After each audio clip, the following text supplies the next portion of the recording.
The Bitcoin Group, the American original. For over the last 10 years, the sharpest Satoshis, the best Bitcoins, the hardest cryptocurrency talk.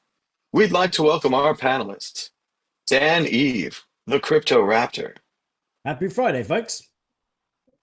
Victoria Jones from Satoshi's Page, Hello, hello, everyone. and I'm Thomas Hunt from the World Crypto Network. Moving on. The price of Bitcoin is down 1.93% in the last 24 hours, with a high of $121,050, a low of $117,400, and a last of 117,530, with a volume of 292 Bitcoins changing hands. According to Cointelegraph.com, the Bitcoin Golden Cross that sparked 2,000% Bitcoin gains is already here. Bitcoin bulls are salivating as the 2025 daily Golden Cross starts to deliver classic Bitcoin price gains. In the past, these gains have exceeded 2,000%. Just check out that chart. As you can see, according to Merlin, the Trader X, once Bitcoin does the whittle wiggle thing, it goes up 139%, 2,200%, 1,190%, and then question mark percent. What will happen next with the price of Bitcoin? Of course, if you've already been following at techdev_52, you know that he's been predicting this for a long time, both the vertical breakout of Bitcoin and the upward trend in the altcoin market, which is also skyrocketing. Be sure to push the thumbs up button down below. We are going live from Barcelona. Dan Eve, what do you think about the price, and the price of Bitcoin? Oh, well, price is obviously beautiful, and we were experiencing like the all-time high, I think, off a catamaran in Mallorca, which was pretty sick. The 2,000%, right, though, that's pretty hardcore. It would be amazing if we saw that, but from say 100K, that's going to take us to what, 20 million or something, right? That's 20x. Is that no 2 million? Oh yeah, it's a lot. It's a lot. 2 million a Bitcoin, which would be cool. I'd like to see that this bull run, but I think the weird thing is that, like, when we're chatting to people, like in Mallorca blockchain days, the general sentiment was like, it'd be great if we hit a million and stuff like that, but realistically 250K is probably like more the region, right? And some of the people, like, we were talking about our old stories and how we got into Bitcoin and like the first Bitcoin you bought, etc. And not that you still have it, because you used it for stuff and paying for things and all that, and using it on certain marketplaces and fun things, or not fun things, and well, fun things, but cool, that are safe things. But anyway, so I like don't think someone was, anyone ever bought anything fun with Bitcoin ever. no, exactly. It was just for stacking, of course. Yeah, but no, back in the early days we used it, right? But then people were saying, like, when you bought, like, because I bought my first for like $75 and then immediately lost it on Bittrex trading in the casino for like Supercoin and all sorts of other crap. But but they said, like, what was your price prediction like when you first bought it? And I was like, I would have been happy with $100, and it's like every time the bull run hit, you wouldn't be able to, and even being in like quite early with, I was 2013 when I heard about it, but just the price just always blew your mind. Like, it always blew your mind at the end of the bull run, the peak price. So I'd like to see, like, obviously the 250K is almost like a conservative estimate now, but I want the mind blowing would be pretty much, 500,000, anything higher than that. And it does do it. It does do it every bull run. It blows your mind as to how far it can go. So let's see how far Bitcoin pushes it now. I've heard enough talk of this low end, 130, 150, 250, right? 250 is now a pedestrian Bitcoin prediction. If you look at 2,000% and you stack that on there, we're talking 2 million. We're talking 3 million. And I hate to quote and agree with Samson Mao, even though I think he's a cool guy, but maybe Bitcoin just takes off. Maybe all the things we've been saying for 10 years plus and everyone else out there has been saying for even longer. just happens overnight and we go to 1 million, and then they say, whoa, that's not enough. 2 million, 3 million. And then we dip back to 1.5 or 500K, which by then will be called a crash. Bitcoin will crash to 500K. Victoria Jones, all of the bullishness is in the room. Do you agree? Anything's possible with Bitcoin. Nothing would surprise me. So, I've been around too long now. I've seen, I mean, I remember in 2017 when I first got into, well, I was a year into Bitcoin by then, but, just watching the price rise at the end of 2017 was just remarkable, and life-changing for, many people who'd been involved in it. So, yeah, and of course there are people who've only become involved in Bitcoin recently. I'm sure they're all looking forward to the point at which they experience a similar thing. So this could be your moment, guys, or maybe not, because anything could happen in Bitcoin. You just don't know. But I can tell you from first-hand experience, it's very exciting when it happens. And I remember in stocks or bonds, you could go an entire year and get 5%. You'd be a genius if you get 10%. So these Bitcoin returns that we're potentially talking about, which again, at your own, not investment advice, blah, blah, blah. If it doubles, if it triples, that's 200%. That's 300. The extreme, we're talking about 2,000. But of course, we're traveling. We weren't able to bring the Magic 8 Ball through customs, but we have magic8ball.com for you. Dan Eve, will the price of Bitcoin be higher or lower this time next week? Hiya. Victoria Jones, higher or lower? Yeah, we could be on a roll, maybe higher. I've been bullish. I've been following tech dev. I've been trying to hodl what little I have left, as Dan said, after spending so much of it at conference after conference. And now we will ask the Magic 8 Ball, will the price of Bitcoin be higher this time next week?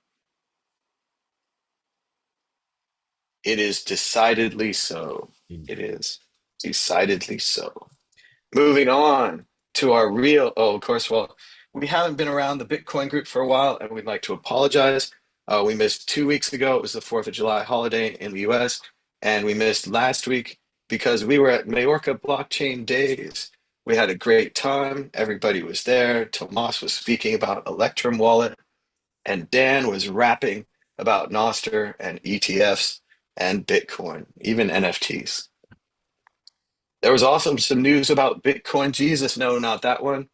Not that one. Ah, that one. Ah, yes, that one. And sometimes this one. Roger Ver, unfortunately, is still stuck in Spain for another year. Unfortunately, we were unable to see him at the conference. Last year, he seemed pretty interested in letting me interview him about his first computer, but I haven't been able to pull that off since.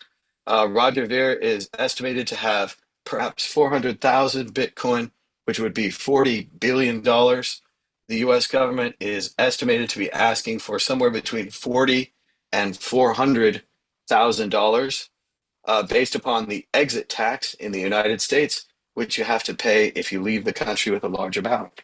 Dan Eve, what do you think about the Roger Ver situation? And of course, the great time that we just had at Majorca Blockchain Days.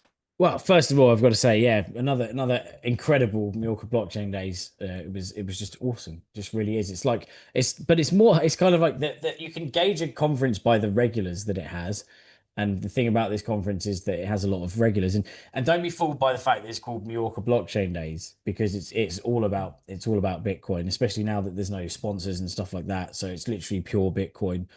We had some incredible speeches, and Victoria's included, and they had Thomas from Electrum, of course. We had a mining panel as well. So we had people from Brains. I can never remember how to spell it, how to pronounce it. But yeah, it's really Yeah, cool. definitely a shout out to Brains, who had these really cool Bitcoin books, some about mining and heating that even explained like the laws of thermodynamics. It was like a Boy Scout book of everything you I, needed to know about mining, and it talked about how the heat was a valuable resource that mining produces. It was a was it this one? clever, Was it the clever book too. passphrase? Was it passphrase? Was that the one? Yeah. So was it the passphrase Passphrase one? is the magazine that Chris makes, Oh, that was the the Chris one. Yep. organizer of Sorry. Majorca Blockchain Days. And then there was also a good book as well, which I haven't, which is again, it's got brains on it, but it's Bitcoin, the ultimate collateral. And again, so there's lots of show it because lots of cool reading material that you get free. But it is, and also a really cool European street art book that I was given as well by Thomas, which has got some epic stuff in, which is I slide stuff out without breaking everything on the desk. It's really cool. So it's got a bunch of street art from the Mad Bitcoin tours, which we might as well add that there is definitely a pattern emerging of whenever Thomas goes on tour, there's definitely an all-time high or a pump, which is really good because it's nice having it. And we were on a catamaran when it hit like 123, right? So everyone's just lounging around. Like every time there's an all-time high, everyone was like getting, raising their beers and like, hey, another all-time high. So that was really cool. So yeah, conference was sick. It's absolutely amazing. And back to Roger Ver. I mean, so was it only his bill's like 400K? Did you say his bill is? So he's out of Well, principle. it's He's like, hard to say because a lot of people are saying that Roger hasn't been delivered a bill. This is yeah, very unusual. Usually, the IRS gives you a bill and you pay it. There may be some debate of how much he has control of. If he sold them to his wife, if he sold them to his business, right. does he still control them? It's a question. Yeah, no, it would have been good it would have been good to see him actually, because I haven't met him in person, and he's obviously a divided character because of the block wars and everything. But at the end of the day, if he's back to Bitcoin now, he's not really pushing Bitcoin Cash or anything, right? He's not. I mean, he's obviously still kind of got his book on the block Well, when side. I spoke to him, he said that he had never left. Ah, there you go. So cool, cool. So didn't we don't even need to welcome him back because he never actually left the true Bitcoin. He just maybe got led up the garden path by Craig Wright and his mercenaries, trying to divide the community for their crazy stuff. And look, Craig Wright's now on the run. So, but for different reasons than Roger. But it sounded like that story was pretty hardcore, right? He didn't actually try to do everything by the book. He had accountants. He did everything that he thought was by the book with the American exit tax, trying to pay off so that he no longer is a kind of a tax slave of America. But then they still were like, no, no, no, we want more. And I think we're probably going to see more sad stories about that, like coming out as people kind of exit their countries and trying to get away from the extreme tax. And the UK as well is another one of them at the moment. I think 10% of millionaires I read have fled the UK in 2025 already. So it's not looking good for high tax nations, that's for sure.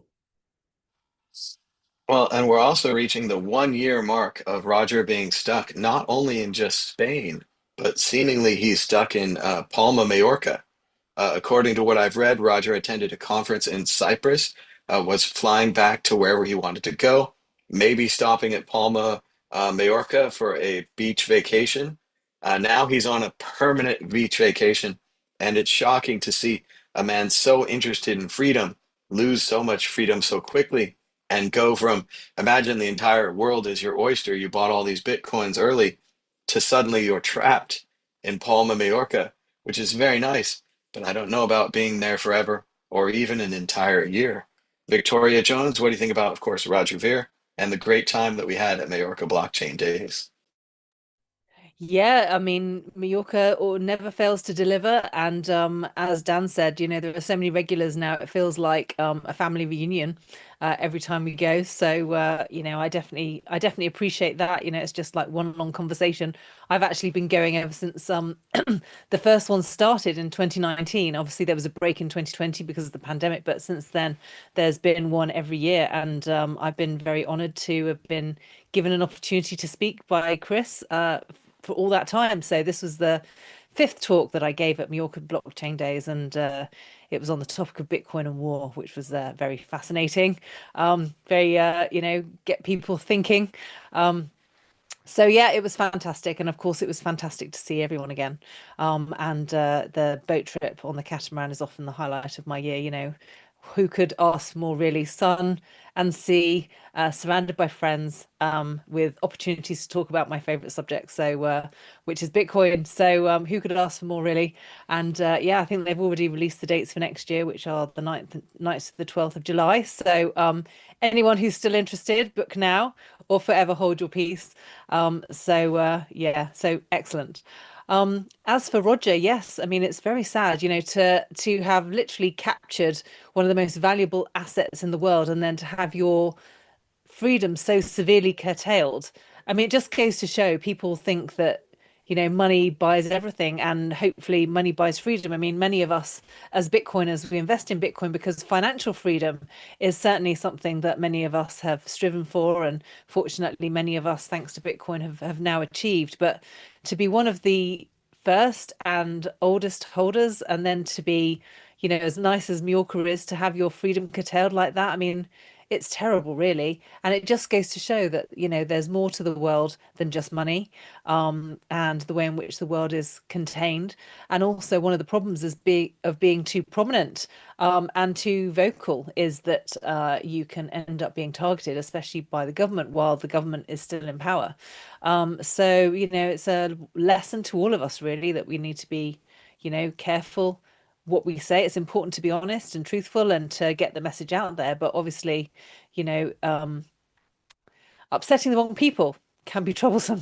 But how do you change the world unless you upset the wrong people? Sometimes we need each other in order to form more of an army. Sometimes if you're an individual and you don't have any support, then it makes you very vulnerable.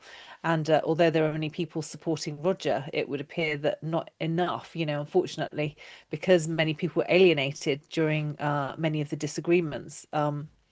It seems to have had an effect. So it's difficult to, I mean, I'm not au fait with the entire story, but obviously, it's sad. I feel sorry for him, really, because obviously he was not that anyone wants to be pitied, but for someone who tried so hard and was such a pivotal figure right at the beginning, to be left in that situation is it's a shame, really. I really hope that he finds his way out of that situation soon. I certainly wasn't sure at first, and I didn't jump right on this bandwagon. Obviously, I think Elon Musk's tweet reply to him was very negative and very shocking and surprising coming from, I believe, a South African citizen, not an American citizen, as Elon so harshly judged Roger, saying membership had its privileges, but maybe it's time for a free Roger movement. I know Trump has done a lot of things. He's done free Ross. He's got, as we'll talk about soon, the stablecoin legislation through. Not really my dream, but cool. Maybe it's time to free Roger as well.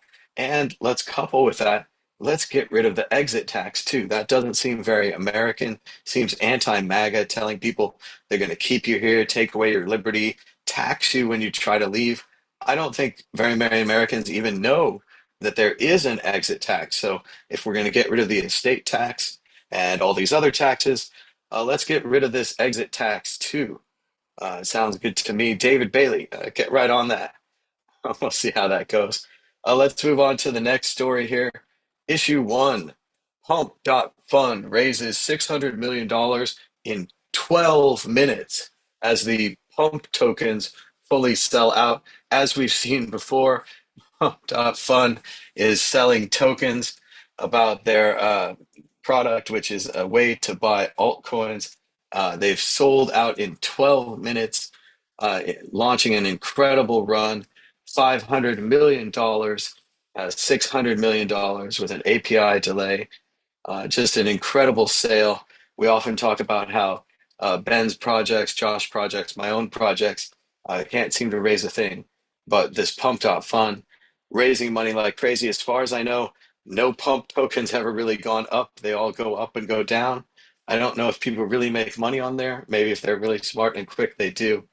But Victoria Jones, what do you think about Pump token and $600 million dollars in 12 minutes? Oh, it's just insane, isn't it, really? And it just goes to show that the altcoin market has still has legs, but only if you're in the right sector. And judging what the right sector is and what influences it is really, really tricky. I mean, I typically I've stayed away from the altcoin market, but clearly there's crazy stuff that goes on over there. And it's a casino, and clearly someone has figured out how the casino works and has managed to make a nice tidy profit.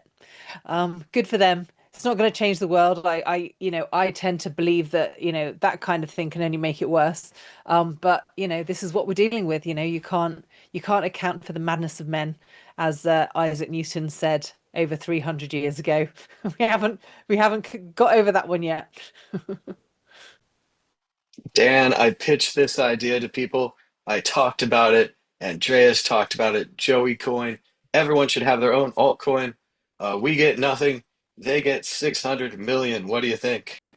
Well, I don't know about that, but I did chat to someone at the conference, and they were like, they reminded me of Yacht Coin when we were interviewing people about Yacht Coin. We obviously this was a satire, but the number of people that we interviewed at this conference asking them about our ICO, which was going to be, it was yacht chain. Sorry, it was yacht chain. It was people that were losing their yachts and losing their ledgers at sea, so they would have a blockchain which would chain the yachts together, so they wouldn't lose their yachts, and you would have proof of yacht and all sorts, and proof of anchor and stuff like that. And the number of people that lapped it up at these like 2017 conferences, 2018 conferences, it was just sickening. They were like genuinely interested, asking us how the chain worked and stuff, and we were just like, we were just ad-libbing. But yeah, you can sell anything with a bit of marketing. And Pump.Fun, it seems like they've tanked a little bit, right? They're the it seems like there was a huge kind of pump. I don't know what market cap it reached, but it's back down to about 4.3 billion market cap. And it's down about 20% over 24 hours, and seems like it's not doing too well. But at the end of the day, um, it's a meme coin factory, and people seem to love that. I know it's banned in the UK at the moment, so you can't actually go on Pump.Fun. I think that was part of the issue was that crazy suicide that happened, and some other awful events that made them drop and ban Pump.Fun, which you kind of you can kind of understand, because some of these things become a runaway train. Like one of the concepts that we were discussing was for the few people was about AI, and the fact that there's tokens out there that are trying to decentralize AI, and the problem with that is that you have Bitcoin. We are so proud of Bitcoin that can't be cut off because it's a decentralized network. You'd have to shut down all the miners, and miners will just pop up elsewhere. And if the miners shut down, you have GPUs farms that pop up, and it really would become a whack-a-mole game, that would be impossible to actually shut Bitcoin down. But then if you do that stuff with AI, right, and you've got these autonomous AI agents that are on a decentralized network with some shitcoin that's running it, you can't shut that down, and that could become quite nefarious. And if you don't have guardrails on there, like Open AI and stuff have, you can have instructions on how to make all sorts of nefarious stuff, should we say. I'm not even going to go into that detail, but like there's all sorts of crazy stuff that is banned on normal chat things, LLMs, and you can have these decentralized ones now that become agents for you. So you could do stuff like, why don't you just annoy someone? Just annoy this person continuously, and you'll have a 24-hour AI agent that you can pay a shitcoin, and it will just harass someone online or something stupid like that. There's all sorts of nefarious things that can be done. So yeah, I don't like I don't like those shitcoins anymore. And I think Pump.Fun, it sounds funny and stuff, but there's a lot of risk associated with that, right? There's some odd stuff that you can get, and I'm a free market guy, but Pump.Fun, it just went a bit too far with some of that stuff. So at least they try to rein it in a bit themselves. I think it's fun for us and other Bitcoiners who aren't that interested in altcoins and certainly aren't interested in the new altcoin of the day, if it's dog coin or her coin or raccoon coin or whatever it is. But sadly, I do think a lot of people lose money on this website. I'm curious to see what they're going to do with $600 million. Probably build a big fire and light it on fire. I Maybe think use it for advertising. I think I even read that the one of the founders of Pump.Fun, someone was tracing his wallet, and he lost 600K in a day, on his own shitcoin casino. So, it's dangerous out there, folks. And I'm not gonna lie, Again, but I played with if some he silly raised ones. 600 mil, Yeah, and what should they do with the money? Probably take it and give it back to all the people who've ever bought anything on their casino. That yeah, would be incredible. I won't hold my breath. We'll see how this turns out in the future, but for right now, it's just another one of those really huge raises, which seems odd because, like you say, Dan, it felt like we're already over this. Like yeah, everybody kind of knows now. Anything on Pump.Fun, probably a ripoff. If you don't see the mark at the table after half an hour, yeah, you're probably the mark. And I think a lot of marks are coming into that casino. yeah. But it's a huge raise. We had to mention it. We'll keep an eye on that story as it develops. Moving on to issue two, crypto hacker who drained $42 million from GMX goes white hat. returns the funds in exchange for a $5 million bounty. Seems like an excellent deal for GMX. They get the money back. The hacker gets 5 million. Victoria Jones, what do you think about the hacker going white hat? Well, it's always better when people get the money back, don't they? Even if it's, something's better than nothing. And yeah, I mean, if it can be set up in such a way that people can be rewarded for being honest, that's always better. And obviously, I think traditionally many hackers have seen it as their role to kind of spot the weaknesses, because in doing that, it's actually a service to the network, because then it gives people an opportunity to overcome that. And so actually, I don't think white hat hackers is that unusual. There've definitely been situations in the past where people have, given stuff back in exchange for a bounty, and that's still preferable to someone just disappearing and they're not telling anyone, how they actually broke into the system. Clearly, it's better that these systems aren't hackable at all. That's what we're striving for. But in the absence of that, yeah, I'm happy to support development and rewards for people who are honest.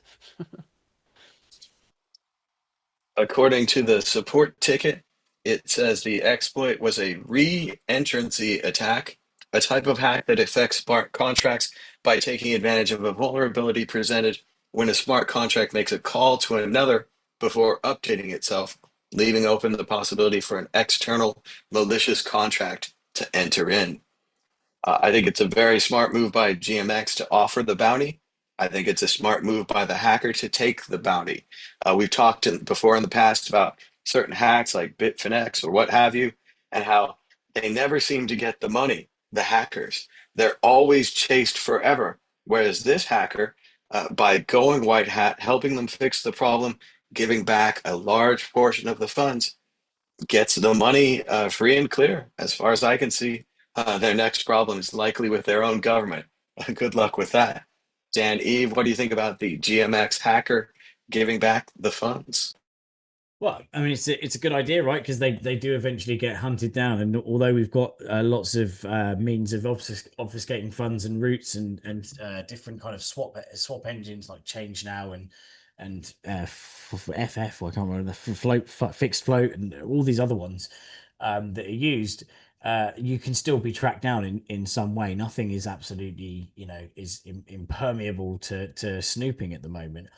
Plus, a lot of the exchanges and platforms, the certainly the larger ones where you need the volume to be able to trade, they are happy to go along with the with investigations, right? Because they don't want their funds used for money laundering and that sort of stuff, and so they're quite happy to cooperate when people are investigating. Like, I think it's Zach XBT or Zach, yeah, Zach XBT does quite a lot of these traces. He's very popular on Twitter with tracking these funds, and he's got some really complex methods of figuring out how these funds flow and where they go.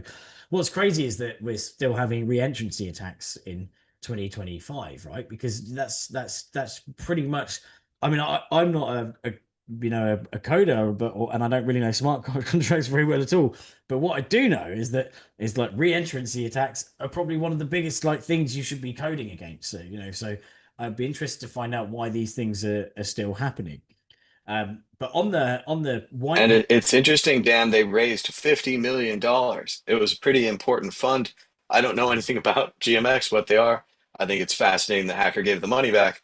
But yeah, a huge raise on seemingly, like you say, very basic elementary code. Yeah, yeah. So I don't know if this is if re-entrancy attacks are I don't know, they're much more complex now, or with the new, that maybe they change with the Ethereum smart contract upgrades. I've got no idea, but they probably shouldn't be happening now, and especially if you raise 50 million, you should be throwing a few more pennies into your smart contract orders. There's companies like Immunify, which I've actually dealt with before, that are pretty cool. So what you do is you put your open source smart contracts out, and you basically give it to for hackers to hack. And so you'll have different rewards structures. I'm not affiliated with them in any way. I've just used them, and I think it's a great idea. So you invite white hat hackers before your smart contracts go live to just hack the crap out of it, and then they'll get bounties based on the severity of the issues, that sort of thing. So I think that's quite a good idea, and we probably need more of that. And it's just a shame, really, that in 2025 we're still seeing such amateur processes that are popping up in coding smart contracts, right? But often we find that and when I speak to, go to conferences and stuff and speak to, not Mallorca Blockchain Days because there's no ICO people there, but other conferences and other meetups, right? There's a lot of the people that are actually creating these ICOs have no idea. Like, they're like, oh, I heard about this Ethereum thing last week, and I've created a startup and I'm going to raise these funds. And you're like, how? And they're like, oh, I've raised 6 million already. And you're like, what the hell? Like, literally last week, or this, it's crazy. And they've got no idea about this. So even when they do have a developer that goes to them and says, look, we've completed the smart contracts, but we want to really, hammer and focus on the audit. These guys are like, no, we don't need to spend that much money on auditing, and they just have no idea about the risks that are associated with creating smart contracts that end up flawed, and especially when they don't have kind of faith in their own projects and how much kind of funds that will end up being locked in. So they're like, oh, we don't need to spend that much, and they have a smart contract that goes out, it goes wild, there are lots of funds locked in. And then suddenly it gets hacked, and and it's millions gone, and everyone's upset. So we just definitely need more focus on security and white hats. It is fascinating, but not surprising, Dan, given the size of the internet, to see so much money flow into bad, technically poor projects where money that people are investing and they think they're smart investing go into dumb contracts. And for what it's worth, the Curio card contract that my friends and I released in 2017 has been audited. And so far, there seems to be no problems. Shout out to Rhett Creighton, who coded the Curio cards contract seemingly flawlessly on the first attempt. Way to go, Rhett. Moving on, check out worldcryptonetwork.com. We've got new videos, more than 4,449 videos. Check them out at worldcryptonetwork.com. Issue 3. Trump says that crypto regulation bills that failed to advance earlier now have the votes to move forward. And he was correct. A crypto week win. Congress passes first major crypto legislation in the United States with the Stablecoin Act, passing the Genius Bill, which spells out something about stablecoins. In Crypto Week has passed and will go to the president for his signature. The bill stands for Guiding and Establishing National Innovation for U.S. Stablecoin. I don't know what it has to Bitcoin or how it lines up with anything that anyone paid for in Bitcoin, but it's going to make the way for BlackRock, Amazon, Walmart, and others to issue their own stablecoins and presumably make lots of money from the fees. Additionally, the president is, quote, set to open U.S. retirement market to crypto investments. Sounds like a very good thing. Of course, the company BlackRock is expected to make most of the fees, as their plans are to continue to sell retirement advice and so forth to the American people. Victoria Jones, what do you think about the pass of the Genius Act and the presumed opening of retirement accounts to crypto investing?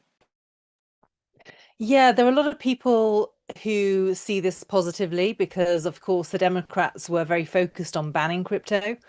Um, My issue with it is the focus on stablecoins, because although the same act banishes CBDCs, ultimately stablecoins are CBDCs by another name. If the dollar is a central bank currency.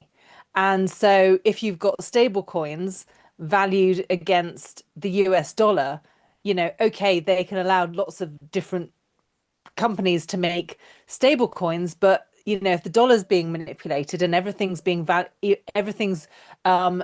against the dollar, then you've got a CBDC by another name. It's just that, they're programming the dollar rather than the stable coin. And who's to say, if they allow that to roll It forward. sounds magnificent. You could link your stablecoin up to a government that prints money that inflates the coin. So, what is stable about that coin? Only that it matches a dollar, not that it matches like a dollar worth of bread or a dollar's worth of gold or a dollar's worth of eggs or anything. Exactly, exactly. So, this confusion between stablecoins and CBDCs. I mean, in the same law, they've got it's anti-CBDC, but it's stablecoins against dollars. So, it's crazy. And also, in the one of the local chat groups that I'm in has just pointed out that in the big beautiful bill that Donald Trump has just passed, part of it is a provision for 2.5 billion in surveillance technology. So, who's to say, this isn't a step along the way to having some kind of, digital infrastructure where they're going to be able to control, exactly how they manage their money. I mean, I think these people behind the scenes are very clear about their agenda and they're constantly watching to see what people respond to. So it's like we've kind of got the message out there about the fact that CBDCs are bad. So they're just they're just kind of ducking and weaving to try and get their agenda, but by another name. Initially it was blockchain, not Bitcoin. Then it was CBDCs. Then it was stable coins. And soon everyone's going to catch on to the fact that stable coins are CBDCs by another name. And they'll come up with another strategy.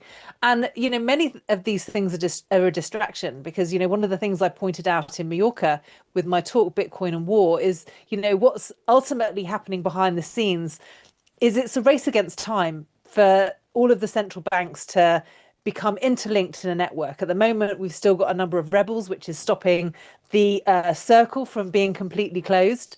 And I think, they've realized they can't shut down Bitcoin, but I think a lot of the things that are happening at the moment are a distraction to try and curtail how well Bitcoin is developed and how quickly it circulates as a currency in the economy. Because if they can hold it back long enough to then get these banks interlinked and close the circle, then they'll have won the game. And it's, not many people are talking about this. This is actually the battle that's going on.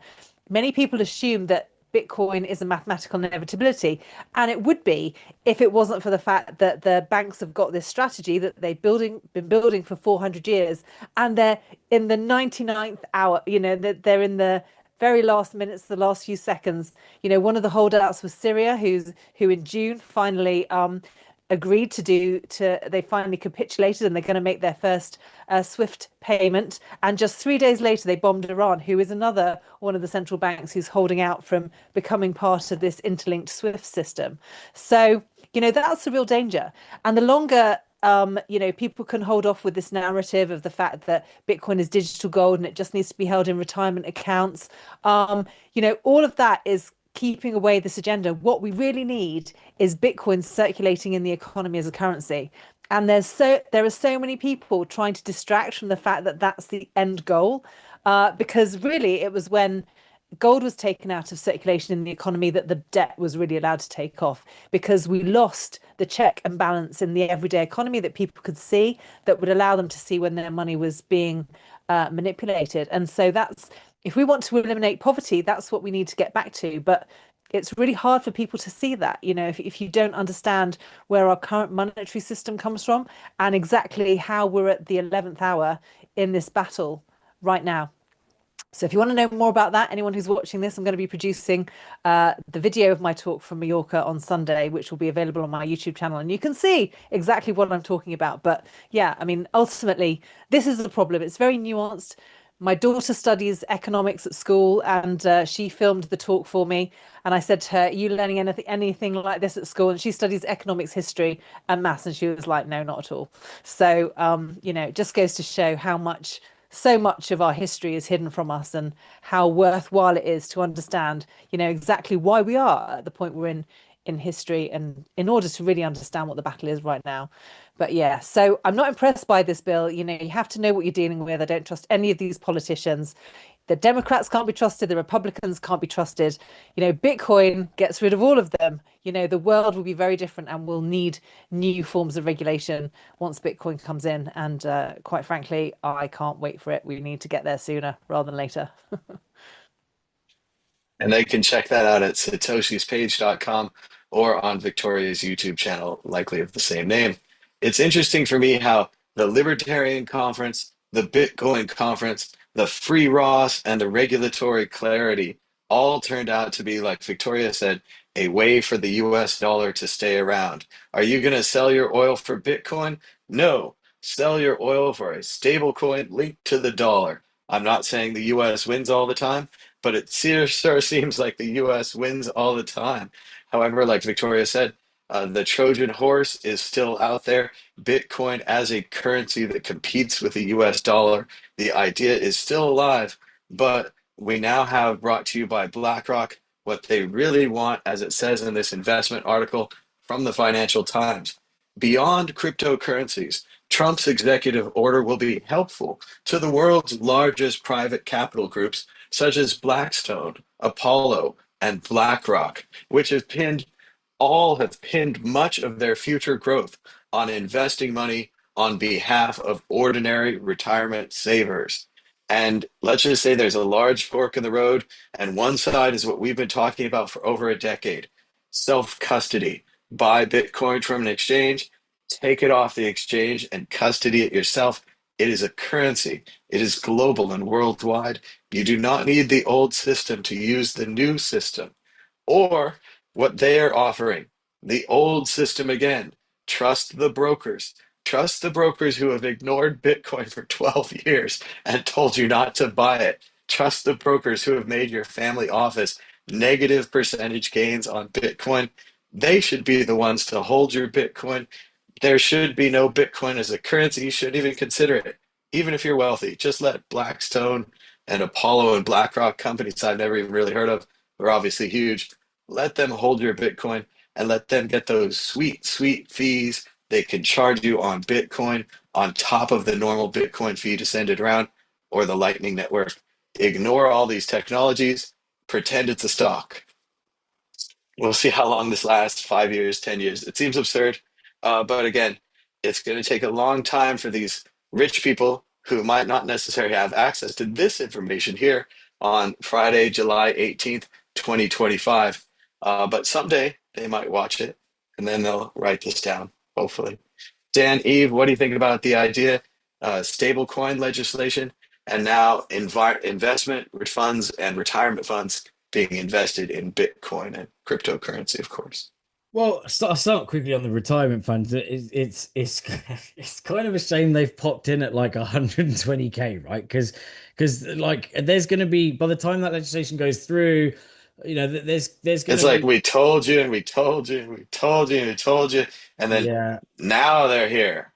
Yeah, and we don't know how much the price is going to pump, but it's going to go up and it will probably come back down again. And there's going to be a lot of people that through the kind of cascade effect of, by the time they actually hear about the fund and actually transfer their pensions over and stuff, they could be hitting it at the peak, and then you'll have a lot of really upset people who bought Bitcoin at the periodic all-time high, and even though it's a pension and it's long term, etc., they might not have the foresight to be like, I'm going to rock with this until I actually retire.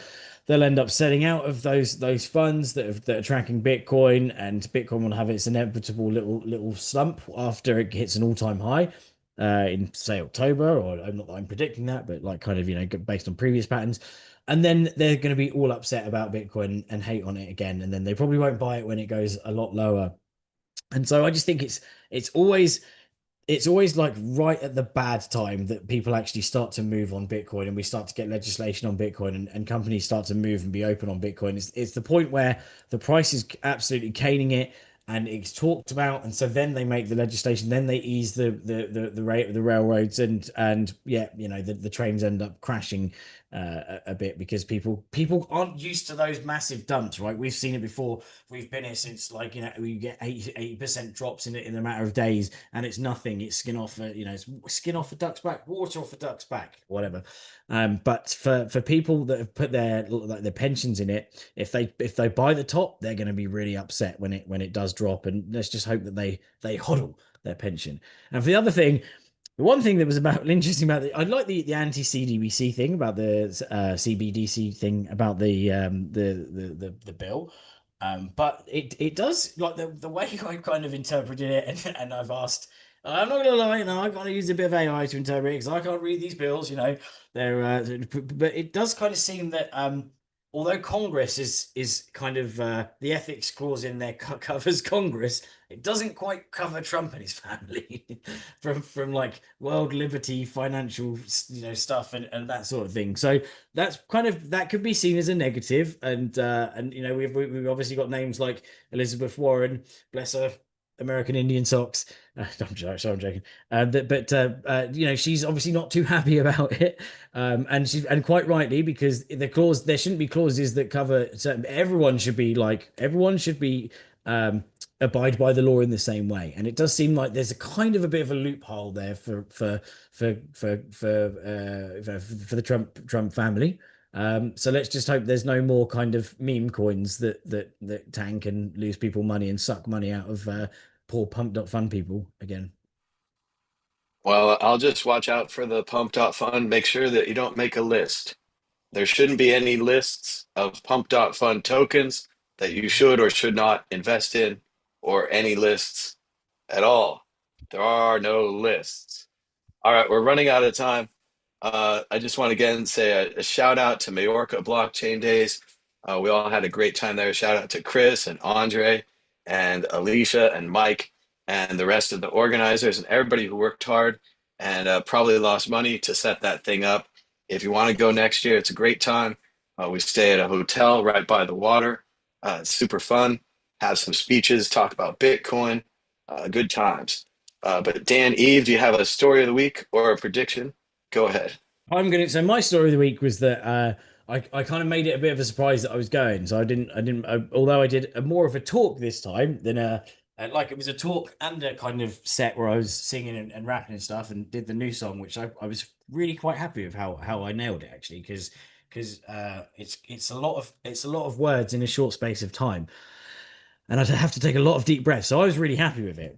I kind of tried to do a different kind of mix up, where it wasn't just like going on stage and just talking. I tried to give like my story about how sometimes in life, you get defeated by stuff, and bear markets are obviously something that really does defeat us sometimes. We're obviously in a bull market right now, but if you've been in anything from 21 onwards, there are dark times, right? When Bitcoin went down to what, 15K in 2023, right? I kind of try to give a bit of a fun spin on it, and how I got into Bitcoin, and how I end up having to sell it. I lost a bunch because of the 2014 bear market, and then I got mugged as well at the end of it, and I lost a bunch of teeth, and then I kept on going. And the message is, just keep fucking going. Like, and that's it. Just whatever happens. And I ended up going to Glastonbury, and didn't have any teeth because I couldn't afford a denture because I'd lost it in the bear market and bought a house and stuff. So I made my own teeth out of clay, and I had a kiln out of strongbow cans, and I made my teeth. And I just said to myself, keep fucking going. And if you lose your money on silly meme coins, just keep fucking going. But oh yeah, I don't know about the swearing. I've probably sworn a few times already, so I'm sure it's okay. It's just once more. But that was my thing. And so yeah, I'm actually going to try and re-record them in good quality, because somewhere in between now and like in between when I made the last song and like whenever 2017, 2018, I forgot how to like record music, so it's all really really bad quality. So I will try and like redo the songs again and kind of make them a bit better this time in terms of sound quality, because the last one's appalling sound quality. Is just like in the background. So but yeah, Mallorca Blockchain Days, check it out. And then if you can get to the UK, there's going to be an incredible Bitfest that's going to be starting up in November, which is a kind of replacement for CoinFest that was around a few years ago. So it's the same organizer, Crypto Bates Group, and our friend in from Powwow. So So get to Bitfest in Manchester in November because it's going to be a pretty cool conference. I also think that Mad Bitcoins, aka Thomas Hunt, will be emceeing Bitfest November 21st through 23rd in Manchester, UK. So check that out at Bitfest. I don't know the website, but just Google it 2025. Let's go to Victoria Jones. Maybe some more about Mallorca blockchain days and a prediction or a story of the week. Go ahead. Yes, well, my story of the week again is my next newsletter, which will be published on Sunday, will be the video of my talk, because obviously it takes a while to get that prepared and produced. And fortunately, I had my daughter at the conference who recorded it for me, so I've managed to put it together with my slides, which will be published on Sunday.